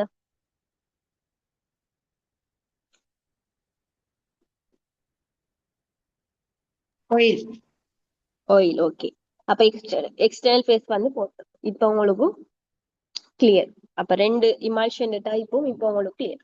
இப்ப ஒரு இமல்ஷன் ஒன்று தாராங்க. இப்ப உங்களுக்கு விளங்கிட்டு ரெண்டு டைப்ஸ் இருக்கு, ரெண்டு டைப்ஸ்லயும் என்ன ஃபேஸ்ங்கிற விஷயம் எல்லாம் உங்களுக்கு ஓகே. இதெல்லாம் தேவை நோட் பண்ணி வச்சுக்கோங்க. இதுக்கு பிறகு நீங்க தியரி படிப்பேல இல்லையோ தெரியா, இப்ப இந்த விஷயங்களை பார்த்தா உங்களுக்கு இமல்ஷனை திருப்பி நோட்ஸ பார்க்க வேண்டிய அவசியம் வராது. ஓகே, இப்போ உங்களுக்கு ஒரு இமல்ஷன் ஒன்று தாராங்க. அந்த இமல்ஷனை செக் பண்ண போறீங்க நீங்க எந்த டைப் சொல்லி. உங்களுக்கு தெரியா எந்த டைப் 1 or 2 உங்களுக்கு தெரியா. அத எந்த டைப் சொல்லி டெஸ்ட் பண்றதுக்கு சில டெஸ்ட்கள் இருக்கு. சரியா? 4 டெஸ்ட் இருக்கு. 4 டெஸ்டையும் வச்சு நாம எந்த டைப் ஆயில் இன் வாட்டர் டைப்பா வாட்டர் இன் ஆயில் டைப்பாங்கிறது நாம டெஸ்ட் பண்ணி கொள்ளலாம். ஃபர்ஸ்ட் ஒன் வந்து மிஸ்ஸிபிள் டெஸ்ட்.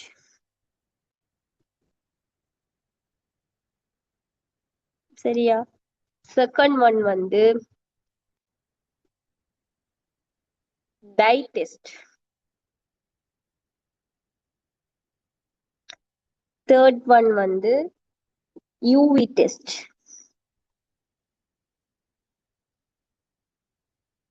ஃபோர்த் ஒன் வந்து கண்டக்டிவிட்டி டெஸ்ட்.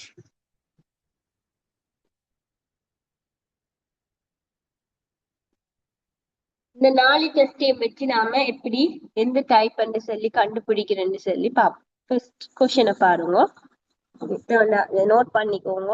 நான் ரேஸ் பண்ணிட்டு கொஸ்டினுக்கு போறேன்.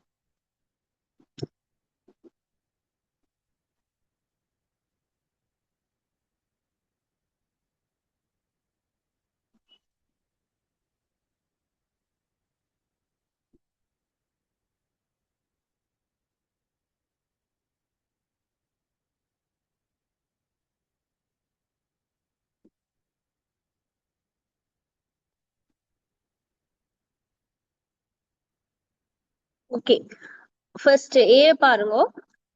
oil over வாட்டர்னு சொல்றது oil in வாட்டரை தான் இப்படி செல்லுவோம், சரியா?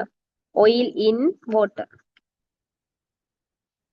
ரெண்டு டைப்பையும் இப்படித்தான் எழுதுவோம். ஒன்று oil over வாட்டர்னு சொன்னா ஃபர்ஸ்ட்டுக்கு வாரத்தை தான் நாம இதை இப்படி எடுக்கணும், oil in வாட்டர். WOO சொன்னா வாட்டர் இன் oil என்று எடுக்கணும், சரியா? ஓகே, அப்ப ஏ ஃபர்ஸ்ட் பாருங்க. oil in water emulsions are miscible with water. Okay, இப்ப சொல்லுங்க, இது ட்ரூவா இருக்குமா ஃபால்ஸா இருக்குமா? Any idea? எமல்ஷனை பத்தி தெரிஞ்சிட்டு ரெண்டையும் பத்தி இப்ப என்ன ஒரு முடிவுக்கு வாரி?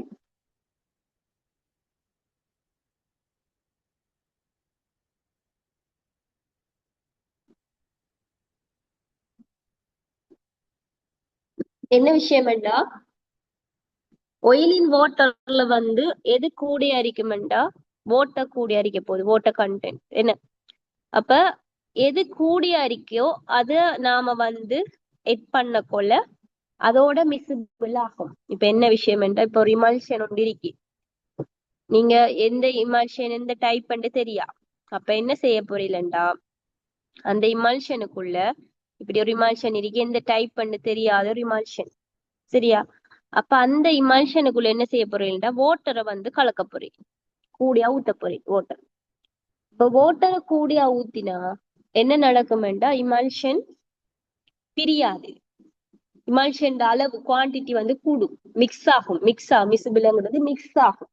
அந்த வாட்டர் வந்து அந்த இமல்ஷனோட மிக்ஸ் ஆகி அதுல குவான்டிட்டி கூடும். அதுல எந்த ஒரு பிரியிற மாற்றமோ வேற எதுவுமோ நடக்காது. அப்படி இருந்துச்சுன்னு சொன்னா அந்த இமல்ஷன் வந்து oil in water emulsion. அப்ப அதுல வாட்டர் கண்டென்ட் கூட இருக்கிறதால என்ன நடக்கும், அந்த வாட்டர் கண்டென்ட் இப்ப கூடிய தானே இருக்கு oil in வாட்டர்ல. அப்ப அந்த வாட்டரோட இந்த வாட்டரும் கலந்து என்ன நடக்க போகுது, மிஸ்ஸிபிள் ஆகும், கலக்கும், ஒன்றோடு கலக்கும். அப்ப அந்த விஷயத்தை வச்சு என்ன செய்வீங்க, இது oil in வாட்டர் தானுங்கிறத தீர்மானிப்பீங்க. இல்லாட்டி என்ன நடக்கும், வாட்டரின் oil இல்லாம oil in வாட்டர் இல்லாம மத்த டைப் 2வா இருந்தா என்ன நடக்கும்டா, அந்த வாட்டரோட அந்த இமல்ஷன் வந்து ஒன்றோடு ஒன்று கலக்காது, சரியா? அப்ப அந்த விஷயத்தை வச்சு என்ன செய்யலாம், நாம இத தீர்மானிச்சு கொள்ளலாம். இந்த பாயிண்ட் எழுதிக்கோங்க.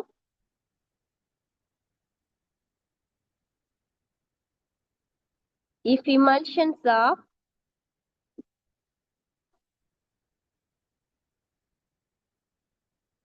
easily miscible with water,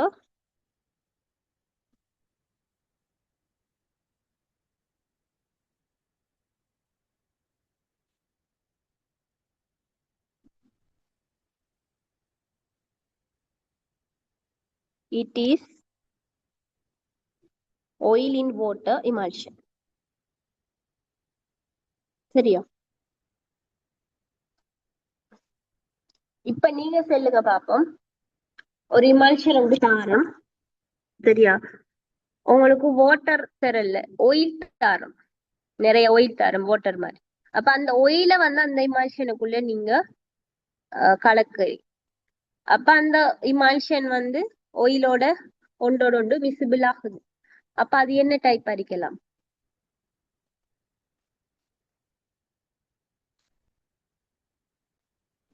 question விளங்கிட்டா?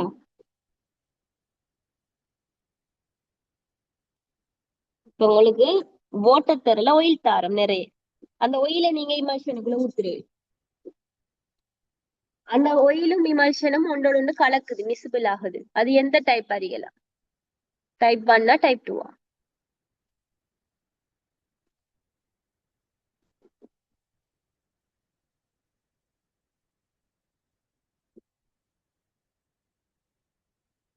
கொஸ்டின் விளங்கலையா இல்லாட்டி chapter விளங்கலையா?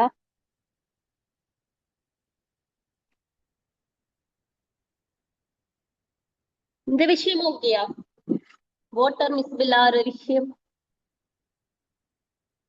Okay, type 2 very good. ஏன் டைப் 2ல oil கூடியா இருக்கும். அப்ப oilோட oil வந்து மிசிபிள் ஆகும். அதால அது வந்து டைப் 2 இருக்கலாம். சரியா? வாட்டரைத்தான் மிக்ஸ் பண்ணணுமெண்டு இல்ல. அதுல எது கூடியா இருக்கு, எது இன்டர்னல் ஃபேஸ் எதுவோ அதோட மிசிபிள் ஆகும். இப்ப இன்டர்னல் ஃபேஸ் வந்து டைப் 1ல வாட்டர், அப்ப அது வாட்டரோட மிசிபிள் ஆகும். இன்டர்னல் ஃபேஸ் வந்து டைப் 2ல oil, அப்ப அது oilோட மிசிபிள் ஆகும்.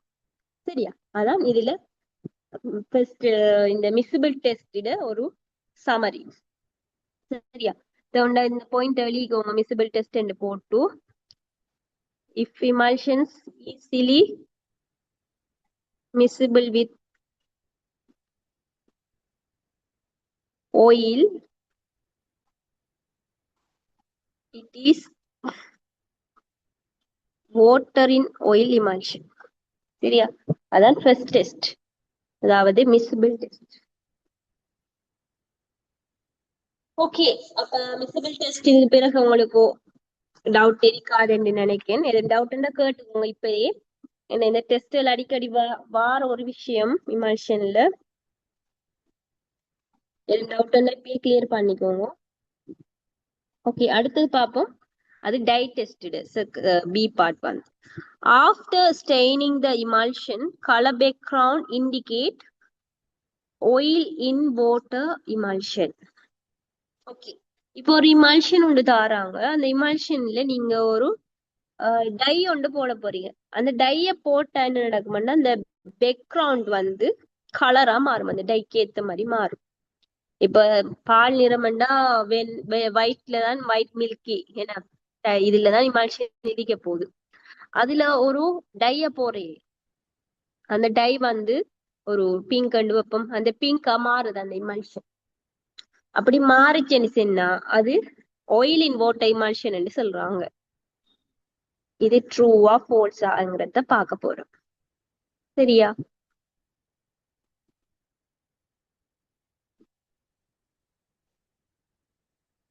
டை டெஸ்ட் மூலமா என்ன நடக்கும்டா, டை டெஸ்ட்ங்கிறது நம்ம ஒரு இமல்ஷனுக்குள்ள ஒரு வாட்டர்ல கரையக்கூடிய வாட்டர் சொலிபிள் டை ஒன்றை எட் பண்ணினோம்னு சொன்னா அந்த டை வந்து கரையும், இல்லாட்டி மிக்ஸ் ஆகும் அந்த இமல்ஷனோட. அப்படி மிக்ஸ் ஆகிச்சென்றா அது வந்து oil in water emulsion. ஏன் oil in water emulsion என்றா அந்த வாட்டர்ல கரையிற டையத்தானே போட போறோம். அப்ப அது போய் என்ன செய்ய போகுது, இமல்ஷன்ல இருக்கிற அந்த வாட்டர் ஃபேஸ் கூடிய என்ன இருக்கும், வாட்டர், அந்த வாட்டரோட போய் என்ன செய்ய போகுது, கரைய போகுது. அப்ப என்ன நடக்கும், அந்த இமல்ஷன் வந்து அந்த டையை ஏற்றுக்கொள்ளும். அதால இமல்ஷன் கலரே ஃபுல்லா மாறும். சரியா? அப்படி அது மிக்ஸ் ஆகாட்டி, அந்த டையோட இமல்ஷன் மிக்ஸ் ஆகாட்டி அது என்ன டைப் பண்ண, டைப் 2 வாட்டர் இன் ஆயில். சரியா? அதான் இதுல இருந்து எடுக்கக்கூடிய ஒரு முடிவு. சரியா? இந்த பாயிண்ட் எழுதிக்கோங்க.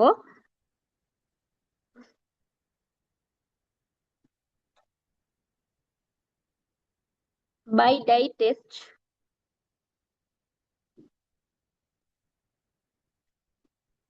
after adding water soluble dye in emulsion,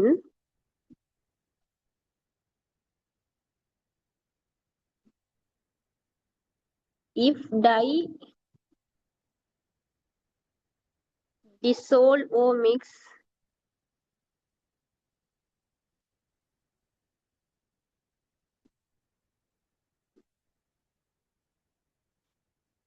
it is oil in water emulsion.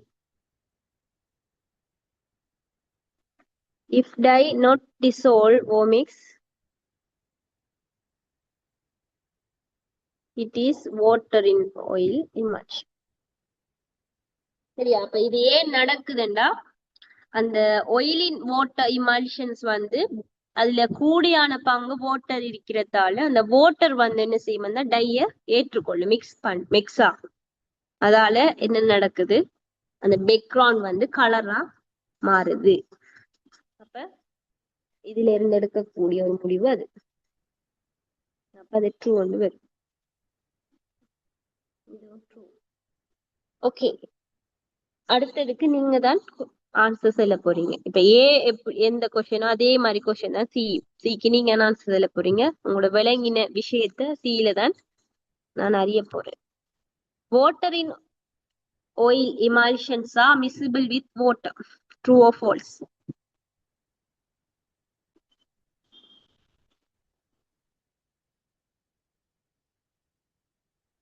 False. False. Okay, very good. ஏன் false? Miscible with oil and வரணும். miscible with oil and வரணும். water and வந்திருக்கேன். water in oil அங்கக்குள்ள அதோட internal phase வந்து oil. அப்ப oilோட தான் அது வந்து miscible ஆகும். சரி. ஓகே, டி பாட்ட பாருங்க. oil in water emulsions are conductors of electricity. True or false? யோசிச்சு சொல்லுங்க. இதுக்கு தியரி தேவையில்ல, எந்த டெஸ்ட பத்தி அறிவும் தேவையில்ல. நீங்க நார்மல் ஜெனரல் நாலேஜ்ல யோசிச்சு ஆன்சர் சொல்லுங்க. True. ட்ரூ. ஏன் ட்ரூ கொடுத்தீங்க? ஆன்சர் ஓகே உங்களுக்கு. சரி, ஏன் நீங்க ஓ இந்த அயன்கள் இருக்கும் தானே H plus OH minus அயன்கள். Yeah okay. என்ன விஷயம் என்றா, இப்ப ஆயிலின் வாட்டர்ல இமல்ஷன்ல கூடிய வந்து வாட்டர் இருக்கும். வாட்டர்ல நீங்க சொல்ல மாதிரி H plus அயன்கள்ங்கிற விஷயம் இருக்கு. அது வந்து என்ன, வாட்டர் கூடங்கிறதால வாட்டர் ஒரு நல்ல என்ன மின் கடத்து, என்ன கரண்ட வந்து கண்டக்ட் பண்ணும்.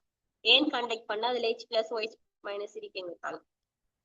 அதை தாண்டி வாட்டர் கூடியா இருக்குங்கிறதால வாட்டர் வந்து நல்ல ஒரு மின் கடத்திங்கிறதால என்ன செய்யும், அது வந்து மின்ன கடத்தும்.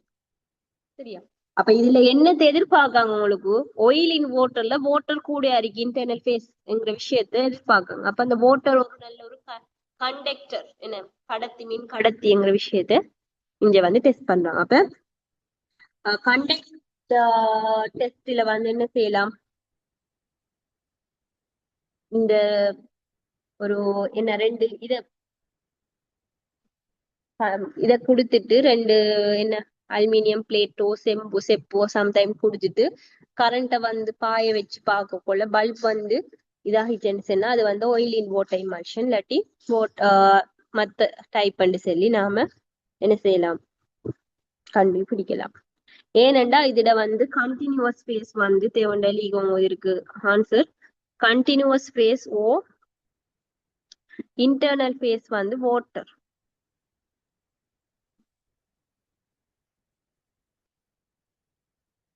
Water is a good conductor, electricity conductor.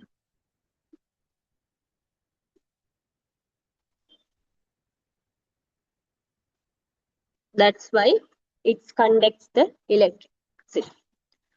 Okay, fifth one பாப்போம். இது ஒரு next fourth test. என்ன, under ultraviolet radiation water in oil emulsions only the droplets fluoresce. Okay, any idea இருக்கா? இல்லாட்டி நாம இதுக்குள்ள போவோமா? என்னண்டா, இப்ப ஒரு இமல்ஷனை வந்து எந்த டைப் பாக்குறதுக்கு என்ன செய்யும்டா, ஒரு கடதாசி ஒன்று எடுத்து பேப்பர் மாதிரி அந்த இமல்ஷனை வந்து என்ன செய்வோம், இதுல விடுவோம். விட்டுட்டு அத வந்து யூவி ரேஸ்ல வந்து வெயில்ல வச்சு பார்க்க கொள்ள இந்த இமல்ஷன் வந்து புளோரன்ஸ் நல்லா மிளிர்ந்துச்சுன்னு சொன்னா, ஒரு லைட் மாதிரி ஒரு புளோரன்ஸ் ஒன்று மிளிர்வு ஒன்று இருந்துச்சுன்னு சொன்னா அது வந்து என்ன, வாட்டரின் ஆயில், அதுல கூடிய ஆயில் இருக்கு. அந்த ஆயில் வந்து என்ன நடக்கும், யூவி ரேடியேஷனை அப்சர்வ் ஆகி அது ஒரு புளோரசன்ஸ் மிளிர்வை கொடுக்கும். ஆனா அதே விஷயம் வந்து ஆயிலின் வாட்டர்ல இருக்காது. ஏன்னா அதுல கூடிய வாட்டர் இருக்கிறதால அந்த வாட்டர் வந்து யூவி ரேஸ் அப்சர்வ் பண்ணாது. இது எதுக்கு பொருத்தமான ஒரு டெஸ்ட்ண்டா, வாட்டரின் ஆயில செக் பண்றதுக்கு ஒரு பொருத்தமான டெஸ்ட். இப்ப இது என்ன காரணம் எழுதிக்கோங்க.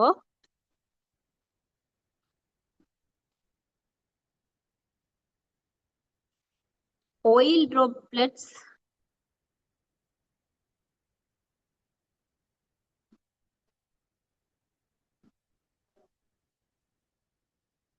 fluoresce under UV light.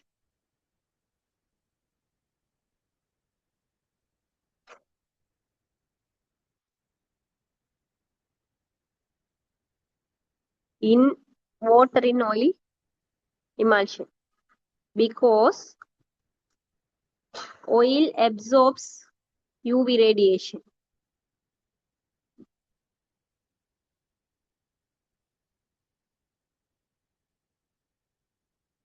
அப்ப என்ன நடக்குதுன்னா, இப்ப வாட்டரின் ஆயில் இமல்ஷன்ல கூடிய வந்து ஆயில் இருக்கு. அப்ப அந்த இமல்ஷனை நாம பேப்பர்ல எடுத்துட்டு வெயில காட்டக்கொள்ள அந்த ஒயில் கூடியா இருக்கு தானே. அப்ப அந்த ஒயில் என்ன செய்யும்டா, கூடியா அந்த யூவி ரேடியேஷனை அப்சர்வ் பண்ணும், உறிஞ்சு கொள்ளும்.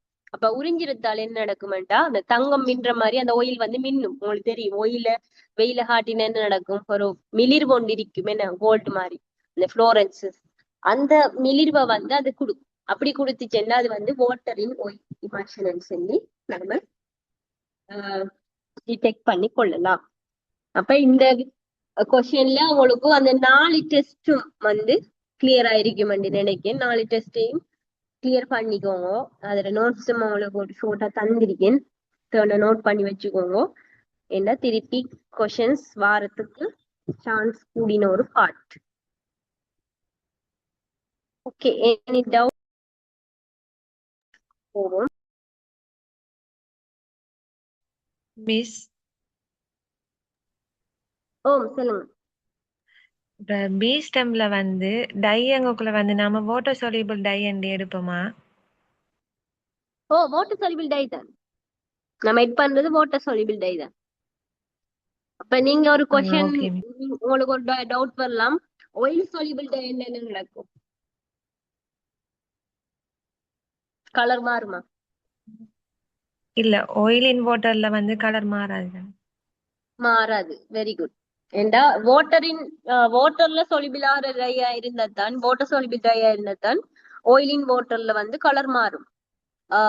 ஒயில்ல வந்து சொலிபிள் ஆகிற டையா இருந்துச்சுன்னா டைப் 2, அதாவது வாட்டரின் ஒயில்ல வந்துதான் அதோட கலர் மாறும். சரியா? என்ன விஷயம்டா, நீங்க நோமலா எடுத்துக்கோங்க, இதெல்லாம் அடிப்படை விஷயம் வந்து அந்த இன்டர்னல் ஃபேஸ் வந்து தானே, கண்டினியூஸ் ஃபேஸ் கூடிய இருக்கிற அந்த ஃபேஸ் வந்து வாட்டரா ஆயிலாங்கிறத தான் நாங்க செக் பண்றாங்க. வாட்டரா இருந்துச்சுன்னு சொன்னா, இந்த வாட்டர் ட்ரைன்னு சொன்னா வாட்டர்ல கரைஞ்சி அதோட கலர் மாறும். இப்ப வாட்டரா இருந்துச்சுன்னா வாட்டர் வந்து எலக்ட்ரிசிட்டியை கண்டக்ட் பண்ணும். இப்ப வாட்டரா இருந்துச்சுன்னா வாட்டரோட கலக்கும், மிசிபிள் ஆகும். சரியா? அதைத்தான் நாங்க செக் பண்றாங்க உங்களுக்கு. அதை கிளியர் பண்ணி வச்சுக்கொண்டே இருந்தா சரி. நிறைய இதுல குழப்புறதுக்கு எதுவுமே இல்லை. இதுல இன்டர்னல் ஃபேஸ் எது, எக்ஸ்டர்னல் ஃபேஸ் எதுங்கிறத தெளிவு பண்ணி வச்சுட்டே இருந்தாலே உங்களுக்கு 90% வந்து கிளியர். ஓகே, அடுத்த கொஸ்டின் உண்டு. ஓகே, ஒரு கொஸ்டின் உங்களுக்கு லினிமென்ஸை பத்தி செய்வ வந்து டைம் போதாம இருக்கி. அப்ப நெக்ஸ்ட் கிளாஸ்ல அதை பார்ப்போம். இப்ப இதை பார்ப்போம். 12 கொஸ்டினை செய்யுங்க பார்ப்போம்.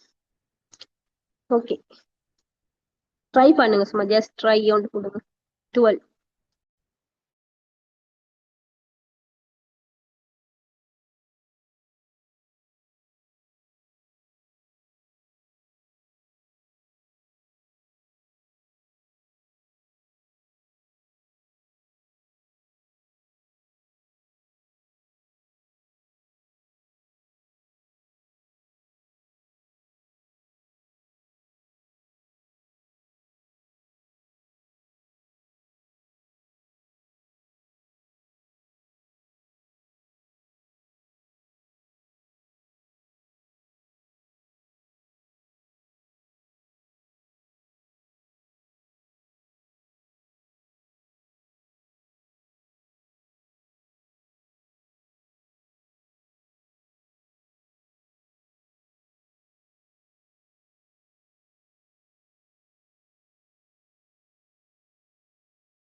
இது ஒரு நல்ல கொஸ்டின். எக்ஸ்டெம்பரேனியஸ் ப்ரிப்பரேஷன்ஸ் படிச்சிருப்பேன்னு நினைக்கிறேன். ஜிம்னா மிஸ் செஞ்சிருப்பாங்க. எக்ஸ்டெம்பரேனியஸ் ப்ரிப்பரேஷன்ல வார ஒரு கொஸ்டின் ஒன்று தான் இது. கம்பவுண்ட் ட்ரெககான் பவுடர் சொல்லி சரியா? அதுல ஒரு இந்த எக்ஸ்டெம்பரேனியஸ் ப்ரிப்பரேஷன் PDF எடுத்து பார்த்தீங்கன்னா தெரியும். இந்த சேம் இதே விஷயம் வந்து ஒரு ஸ்லைட்ல போட்டிருக்கும். கம்பவுண்ட் ட்ரெககான் பவுடர்ல என்னென்ன இது இருக்குன்னு சொல்லி ஒரு ஸ்லைட்ல அப்படியே இருக்கும். அந்த PDF எடுத்து பாருங்க. நான் நார்மலா சொல்லிட்டு போறேன் இந்த விஷயத்த. ட்ரெககான் சொல்றது வந்து உங்களுக்கு தெரியும், ஒரு இமல்சிஃபைங் ஏஜென்ட் ஓ சஸ்பெண்டிங் ஏஜென்ட் ரெண்டாவும் யூஸ் பண்றது சரியா? கம்பவுண்ட் ட்ரெககான் சொன்னா இப்ப ட்ரெககாந்த் வந்து ஒரு பிளான்ட்ல இருந்து எடுக்கிற ஒரு என்ன காம்பவுண்ட் உண்டு, சப்ஸ்டன்ஸ். இப்ப அத வந்து அதோட சில இன்கிரீடியன்ஸை சேர்த்து கம்பவுண்ட் ட்ரெககான் பவுடரா வந்து மாத்துரும் சரியா? அப்ப அந்த கம்பவுண்ட் ட்ரெககான் பவுடர்ல என்னென்ன இன்கிரீடியன்ஸ் சேர்ப்பாங்கன்னு சொன்னா மெயின் அங்க வந்து ட்ரெககான் இருக்க போகுது, ஒரு API மாதிரி. அது வந்து ட்ரெககான். அதோட அதுல இப்ப டெப்லெட் இத கூட்டுறதுக்காக ஸ்டார்ச் சேர்ப்போம் தானே, அப்படி ஸ்டார்ச்சும் இருக்கும் அதுட்ட சரியா? அதோட எக்கசியா சேர்ப்போம் கம்பவுண்ட்ல சரியா? அதோட சுக்ரோஸ் இருக்கும். சம்டைம்ஸ் வந்து லெக்டோஸும் இருக்கும். லெக்டோஸ் வந்து ஒரு டைலுவெண்டா வந்து யூஸ் பண்ணுவோம் சரியா? அதால லெக்டோஸும் இதுல காணப்படலாம் கம்பவுண்ட்ல. ஆனா இப்ப ரெண்டு இருக்கும் லெப்ல, நாங்களே சம்டைம்ஸ் குழம்பு இருக்கும் சரியா? இப்ப தனி ட்ரெககான் பவுடர் என்று சொல்லி இருக்கும். தனி ட்ரெககான் பவுடர் ஒரு வகை இருக்கும், கம்பவுண்ட் ட்ரெககான் பவுடர் இருக்கும். இந்த தனி ட்ரெககான் பவுடர்ல வந்து இது எதுவும் இருக்காது. இந்த லெக்டோஸோ சுக்ரோஸோ ஸ்டார்ச் இருக்கும். அதுல அந்த ட்ரெககான் பவுடரை இத மாச வந்து கூட்டுறதுக்காக ஸ்டார்ச் மட்டும் சேர்த்திப்பாங்க. ஆனா லக்டோஸோ எக்கசியாவோ சுக்ரோஸோ சேர்த்திக்க மாட்டாங்க தனி ட்ரெககான் பவுடர்ல. அங்க மெயினா ட்ரெககாந்தும் ஒரு டயலுவெண்டா வந்து ஸ்டார்ச்சும் சேர்த்திப்பாங்க. ஆனா கம்பவுண்ட் ட்ரெககான்த்ல வந்து எக்கசியா, ஸ்டார்ச், சுக்ரோஸ், ட்ரெககான், லக்டோஸ் இதெல்லாம் சேர்த்து ஒரு கம்பவுண்டிங்கா வந்து அந்த கம்பவுண்ட் ட்ரெககான்த்தை வந்து எடுப்பாங்க சரியா? இது டிரெக்டா உங்களுடைய நோட்ஸ்ல இருந்து வர ஒரு கொஸ்டின் தான். இந்த சம்டைம்ஸ் இப்ப ட்ரெககான் கம்பவுண்ட பத்தி கேட்டிருக்காங்க. ட்ரெககான் பவுடர்ல என்ன இருக்குங்கிற விஷயம் கேட்கலாம் சம்டைம்ஸ் ஃபியூச்சர்ல. அதனால அந்த எக்ஸ்டெம்பரேனியஸ் ப்ரிப்பரேஷன் அந்த இது வந்து ஒரு முக்கியமான ஒரு பார்ட், முக்கியமான ஒரு செக்ஷன். அதை கிளியர் பண்ணி வச்சுக்கோங்க. அதுல இருந்து வர ஒரு கொஸ்டின் தான் இது.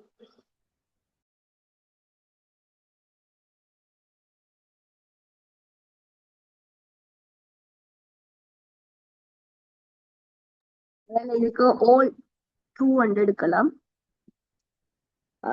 எக்ஸ்டெம்பரேனியஸ் ப்ரிப்பரேஷன் PDFல நீங்க பார்த்தீங்கன்னா தெரியும், தனியா இதுக்குன்னு ஒரு ஸ்லைட்லயே இந்த செக்ஷன் வந்து போட்டிருக்கேன்.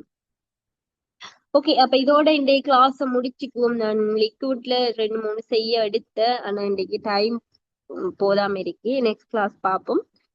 அதை பார்த்து முடிச்சுட்டு பொலஜியில எது செய்யலையோ அதை பேலன்ஸா இருக்கிறத செஞ்சுட்டு அடுத்தது SCQs கொஸ்டின் 2 அப்லோட் பண்ணினேன் நான் குரூப்ல லாஸ்ட் வீக் நினைக்கிறேன். நீங்க நெக்ஸ்ட் கிளாஸுக்கு வரக்கோல அதை ட்ரை பண்ணி அதுக்குரிய ஆன்சர்ஸை எழுதிட்டு 7 மெண்டா அந்த ஆன்சர்ஸ் எனக்கு DM பண்ணுவேன் வாட்ஸ்அப்ல.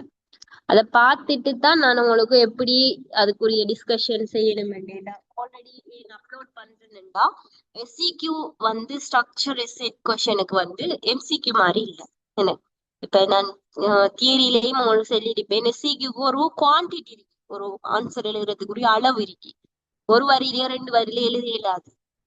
அதே மாதிரி பக்கம் பக்கமாவும் எழுத இயலாது. அப்ப ஒரு குவான்டிட்டி ஒன்றுக்கும் எழுதணும், அதுலயும் சரியான ஆன்சர் சரியான அளவுல எழுதணும். அப்ப நீங்க எப்படி எழுதுறீங்கிறத வச்சு உங்களை எப்படி நான் இம்ப்ரூவ் பண்ணலாம்ங்கிறது தான் SCQல நான் எதிர்பார்க்கணும். அதால செஞ்சுட்டு அந்த கொஸ்டினை செஞ்சுட்டு கட்டாயம் எனக்கு பிரைவேட் அனுப்புங்க. அதை பார்த்துட்டு தான் நான் உங்களுக்கு என்ன மேல மேல என்ன விஷயம் இம்ப்ரூவ் பண்ணணும், எப்படி ஆன்சர் எழுதுறதுக்கு உங்களுக்கு கைட் பண்ணணும்ங்கிறத கிளாஸ்ல டிஸ்கஸ் பண்ணுவோம். ஓகே, அப்ப நெக்ஸ்ட் வீக்குக்குள்ள எப்படியும் அதுக்குரிய ஆன்சர்ஸ் ரெடி பண்ணுங்க. 2 கொஸ்டினுக்கும் ஒரு டைம் வச்சு வடிவா ஒரு எக்ஸாமுக்கு சிட் பண்ணி அதுல தியரி படிச்சுட்டு சரியா? தியரிய படிச்சுட்டு எக்ஸாமுக்கு இருந்து ஆன்சர் எழுதுற மாதிரி எழுதி அதை அனுப்புங்க. இப்ப உங்களுக்கும் இன்னும் ஒரு நல்ல இதா இருக்கு. ஓகே, அப்ப நெக்ஸ்ட் கிளாஸ்ல இன்ஷால்லா மீட் பண்ணோம். Thank you for your participation.